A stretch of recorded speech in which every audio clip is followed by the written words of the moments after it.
नमस्कार दोस्तों, हमारी आज की कहानी है सास और ननद ने बहू से कहा, तुम्हारी जगह घर के एक कोने में है। ये कई दिनों से कह रही हूँ, बगल वाले दुकान से मेरे लिए एक फूल झाड़ू ला दीजिए।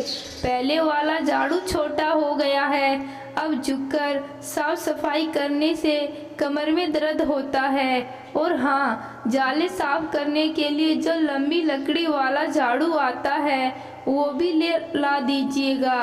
नुक्कड़ पर मर्दों की भीड़ इकट्ठा रहती है तो मुझे वहाँ जाना अच्छा नहीं लगता, बस इतनी मदद कर दीजिए। पूनम अपने पति अमित से कहती है। अमित बोले, कई बार तुमसे बोला हूँ कि कम से कम झाड़ू पोछा के लिए एक गाँव वाली लगा लो, पर तुम हो कि मानती ही नहीं। आए दिन कोई ना कोई घर में मेहमान आते रहते हैं, फिर सब काम करना कितना मुश्किल हो जाता है। पैसों का क्या है, वो किसी महीने ज़्यादा और किसी महीने कम आते जाते रहते हैं। अब थोड़ा आराम अपने शरीर को दिया करो। घर के काम कम नहीं होते हैं, पर तुम औरतों को खुद पर दया भी नहीं आती। अब तुम ही बताओ, इससे ज़्यादा मैं तुम्हारी मदद क्या करूं? कहो तो झाड़ू भी लगा दूं। पूनम बोली, ना बाबा ना, पाप लगाओगे क्या? और जरा धीरे बोलो, अगर मम्मी जी ने सुन लिया तो मेरी क्लास ले लेगी। और आप ये देखो, महंगाई कितनी बढ़ती जा रही है। आपको क्या लगता है काम वाली कम पैसे लेती है? अरे झाड़ू पोछा बर्तन के लिए भी 3-4 हजार लेती है। अमित बोले, 4 हजार बचाकर क्या कर लोगी? कहीं 4 हजार बचाने के चक्कर में दवाइयों में 40 हजार ना खर्च हो जाए। पूनम बोली, शुभ शुभ बोलिए, उतने पैसे बचाकर मैं क्यों ना बबलू को ट्यूशन लगा दूं? वैसे भी घर का काम करने में मेरा व्यायाम भी हो जाता है, बस आप झाड़ू ला देना। इतना कहकर पूनम रसोई की तरफ चली गई। अगले दिन कोचिंग सेंटर जाने से पहले अमित पूनम के लिए दोनों झाड़ू लाया। तभी उसकी सास विमला जी बोली, अरे अमित, झाड़ू तो घर में ही है, फिर नया झाड़ू लाने की क्या जरूरत है? वैसे भी झाड़ू हम दिवाली के समय लाते हैं। अब तुम्हारे घर में ना तो इतनी गंदगी होती है और ना ही इतने पैसे हैं कि साल में एक झाड़ू खत्म हो जाता है। अमित कुछ कहता उससे पहले पूनम बोली, ले आए, बहुत अच्छा किया। बबलू स्कूल चला जाएगा, फिर आज घर की अच्छे से सफाई करूंगी। विमला जी बोली, बहू भगवान ने तुम्हें तार जैसा लंबा तो किया नहीं है, फिर थोड़ा झुककर झाड़ू लगा लोगी तो क्या बिगड़ जाएगा? मेरा बेटा ट्यूशन पढ़ाकर कमाई करता है और तुम उसे झाड़ू के खर्च कर रही हो। पूनम कुछ कहती उससे पहले अमित बोला, माँ आप भी हद करती हैं। आप तो ऐसे कह रही हैं जैसे झाड़ू नहीं उसने से हार मंगवाया है। चलो पूनम, मुझे नाश्ता दे दो, वरना मैं लेट हो जाऊंगा। इतना कहकर उसने बात को वही खत्म कर दिया। अमित और बबलू के जाने के बाद पहले पूनम ने नई झाड़ू को सड़क के किनारे अच्छे से झाड़ा ताकि उसका भूसा निकल जाए, वरना घर में हर जगह नई झाड़ू का भूसा ही भूसा दिखता है। फिर अच्छे से पूनम ने साफ सफाई की, फिर झाड़ू को घर के एक कोने में रख दिया। सारा काम खो गया तो पूनम पंखे के नीचे बैठकर अपने आंचल से पसीना पोंछ रही थी। तभी विमला जी आई और बोली, बहू अब ये झाड़ू कम से कम दिवाली तक चलाना, दिवाली से पहले नया झाड़ू नहीं खरीदना। झाड़ू में लक्ष्मी जी का वास होता है, वैसे कहाँ रखा तुमने झाड़ू को? पूनम बोली, मम्मी जी झाड़ू को तो मैंने दरवाजे के पीछे रख दिया है, और अगर झाड़ू टूट जाए तो क्या उसे दिवाली से पहले नहीं ले सकते? अरे जरूरी है लक्ष्मी। जी को दीपावली में ही बुलाना है, उससे पहले भी तो वो हमारे घर आ सकती है। इतना कहकर वो मुस्कुराकर अपने कमरे में नहाने चली गई। समय के साथ साथ विमला जी और पूनम की नोकझोंक को टोका टाकी चलती रही। अमित अच्छे मेधावी छात्र थे, परंतु सरकारी नौकरी न मिलने के कारण उसने एक कोचिंग सेंटर में ट्यूशन पढ़ाने का काम कर लिया। अब उसी से घर बार चलता था। पूनम कुछ करती नहीं, परंतु अपने तरीके से वो पति की मदद पूरी करने की कोशिश करती थी। समय बीता। एक रोज विमला जी ने कहा, बेटा अमित, इस बार गर्मी बहुत पड़ रही है, तो मैं सोच रही हूँ रमा बेटी को यहाँ बुला लेती हूँ।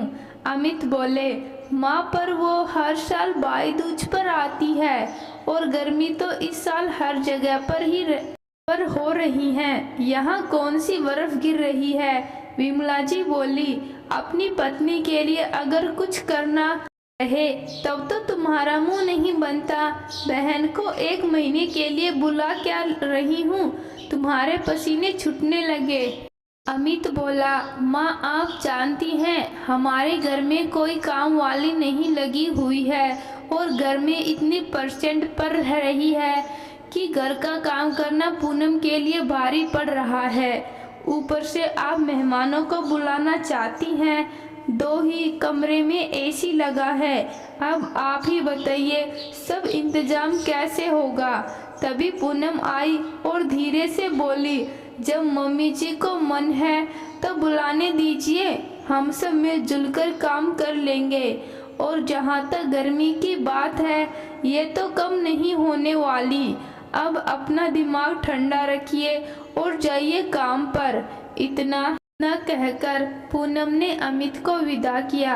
अमित के जाते ही विमला जी बोली, अमित के सामने तो बहुत जोर देकर तुम बोली कि सब मिलजुल कर काम कर लेंगे, अब क्या ननद से झाड़ू पोछा करवाओगी। बेटी घर की मेहमान है, भगवान सम्मान होती है, पता है कि नहीं। पूनम मुस्कुराकर बोली, मम्मी जी घर का काम मैं अपनी मर्जी से करती हूँ और बेटी भगवान सम्मान होती है और झाड़ू में लक्ष्मी का वास होता है, तो बहू का स्थान कहाँ होता है, घर के कोने में। और आप ही तो कहती हैं ये घर रमा जी का भी है, तो अपने घर में छोटे मोटे काम करने में कैसी शर्म। क्या ननद बस नेक लेने के लिए होती है। भाभी की कुछ मदद कर देगी तो ओहदा कम नहीं हो जाएगा, बल्कि प्यार और सम्मान दोनों बढ़ जाएगा। पर आप चिंता मत कीजिए, मैं अपनी ननद को कोई कष्ट नहीं होने दूंगी। इतना कहकर वो दूसरे काम करने चली गई। लगभग 2 सप्ताह बाद 17 मई को आखिरकार विमला जी ने अपनी बेटी को अपने घर में बुला ही लिया। आते ही रमा ने कहा, हाय हाय मम्मी, आपने ही तो कहा था यहाँ अच्छा लगेगा, यहाँ इतनी गर्मी है, आप लोगों ने हॉल में एसी क्यों नहीं लगवाया। और मैं यहाँ नहीं बैठूंगी, मैं तो कमरे में बैठूंगी। भाभी शरबत भी आप कमरे में ही पहुँचा देना। न कहते ही रमा अपनी माँ का हाथ पकड़कर कमरे में चली गई। 2-3 दिन तक रमा कमरे से ही बैठी बैठी अपनी फरमाइश करती। बस सुबह के 8 से 10 बजे तक वो कमरे से बाहर नाश्ता करने के लिए निकलती। जैसे ही धूप तेज होती तो वो अपने कमरे में चली जाती। 2 दिन बाद रमा के बेटे का जन्मदिन था। पूनम ने सोचा घर के लोग रहेंगे तो कुछ अच्छा बनाती हूँ, पर ये क्या, रमा और विमला जी ने अपने आसपास के रिश्तेदारों को न्योता दे दिया। ये देखकर अमित बहुत नाराज हुआ। माँ बहन के सामने बोला, तुम लोग देख रही हो गर्मी कितनी पड़ रही है, पूरे दिन तुम दोनों कमरे में रहती हो, पूनम को एक पल आराम नहीं मिलता, यहाँ तक कि रात में भी तुम सब बच्चों को हमारे कमरे में भेज देती हो। मुझे और पूनम को नीचे गद्दे बिछाकर सोना पड़ता है। माँ आप क्या बच्चों को अपने कमरे में नहीं सुला सकती। बच्चों के लिए नीचे गद्दा बिछा दीजिए, क्या दिक्कत है? हमारे कमरे में बबलू भी रहता है। रमा बोली, भैया मैं अपने बेटे का जन्मदिन मना रही हूँ तो आपको क्या दिक्कत है? चिंता मत कीजिए, आपका खर्च नहीं होगा और ये घर मेरा भी है, ये मत भूलिए। अमित हंसकर बोला, आजकल की बेटियां अधिकार लेने के लिए लाइन में सबसे पहले खड़ी हो जाती हैं, पर जिम्मेदारियों समय दूर दूर तक नजर नहीं आती हैं। ठीक है, जब घर तुम्हारा है और तुम्हारे बेटे का जन्मदिन है तो व्यवस्था भी तुम ही करो, हम लोग एक कोने में रहेंगे। फिर तो ठीक है। अपने कमरे में चला गया। पूनम उसके पीछे पीछे गई।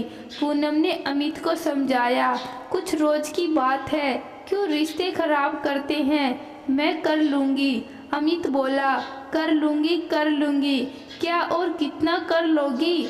मुझे अपनी बहन पर नहीं, अपनी माँ पर गुस्सा आ रहा है। अपनी बेटी का पसीना दिख रहा है, पर बहू पसीने से लथपथ है, वो नहीं रहा है। करो जो करना है, बाद में जब कमर का दर्द बढ़ेगा तो मेरे पास रोने मत आना। इतना क्या, घर से बाहर चला गया। सभी रिश्तेदार आए। पूनम ने रोटी, चावल, सलाद और चटनी सब घर में बनाया और सब्जी बाहर से मंगवा ली।